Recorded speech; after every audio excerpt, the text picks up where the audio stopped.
šentiljskem nočnem klubu Tropicana se je namreč pred kratkim odvijala policijska preiskava povezana s prostitucijo. Gre za nočni klub, ki je starejšim od 30 znan pod imenom Diskoteka Yucatan, poročenim ženskam nad 50 pa pod "S kolegi grem na en pir". Dajmo pogledati, kaj se je dogajalo v Šentilju.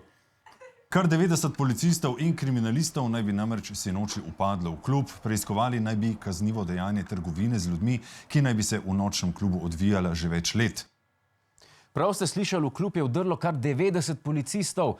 Da bi izvedli racijo, bi bili sicer dovolj le 4, a kaj, ko je to občutno premalo, da bi izvedli party.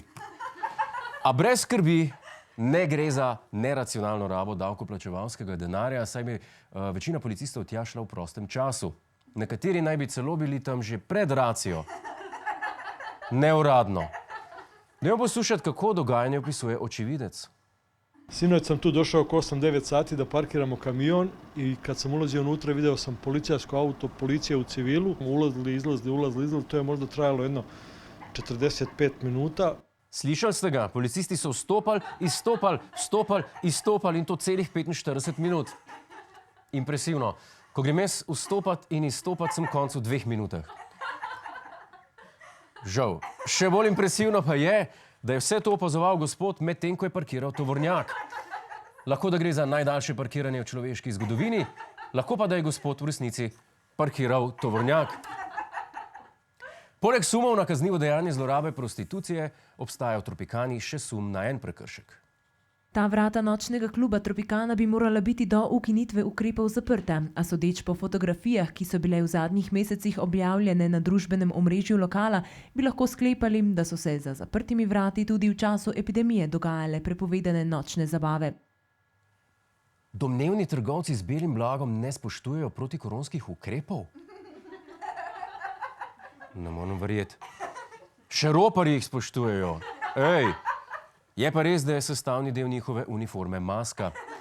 Sicer pa iz teh fotografij ne moramo sklepati, da so se zabave odvijale v tem času. Čist možno je, da so te fotke nastale že polet, ker sta punci v spodnjem perilu.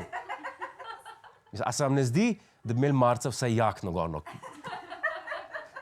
Če bi že po čem sklepali, da je klub obratoval, bi lahko kvečem po tem, da jim na stavbi na veliko piše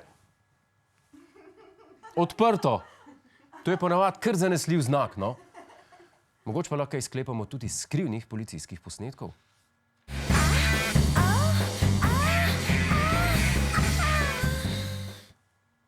To res ni fair.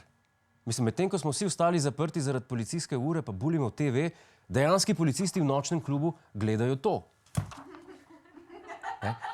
Ko oni na skrivaj snemajo ženske, se tem reče preiskava. Ko pa jaz to delam, sem pa perverznež. Sem sit teh dvojnih meril. Iskreno. Kako se bo zgodba razvijala naprej, je zdaj v rokah tožilstva, lahko pa iz posnetkov zagotovo razberemo vsaj to, da je klub res obratoval po zimi. Ker punci očitno tako zebe, da se kar treseta. Ja, z režijami pa ravnokar sporočajo, da smo dobili šokantne, ekskluzivne posnetke varnostne kamere na vhodu šentiljskega kluba. Dajmo si tole pogledati. Stari, to je pa bilo. To pa je bilo, stari. To je pa bilo. Cool. Čakaj, a ti nisi imel maske not? Ne, a ti si imel. Pa si ti nor, pa korona je epidemija, lahko bi kaj staknil. Ja, sej zato sem imel pa kondom. A ti si imel kondom? Ti nisi imel kondoma. Se ti vidi, da si bil prvič. Ponavadi grem z Godlerjem, on to pozna. Stari, jaz bi se šel testirati. Pa ne za korono, če veš, kaj mislim. Godler je drugač kar pogost priimek. Hej, to je naš YouTube kanal, klikni na ta gumb in se naroči, da boš na tekočem. Polajkaj pa nas tudi na Facebooku in na Twitterju, pa na ulici, pa na kakšnem javnem WC-ju.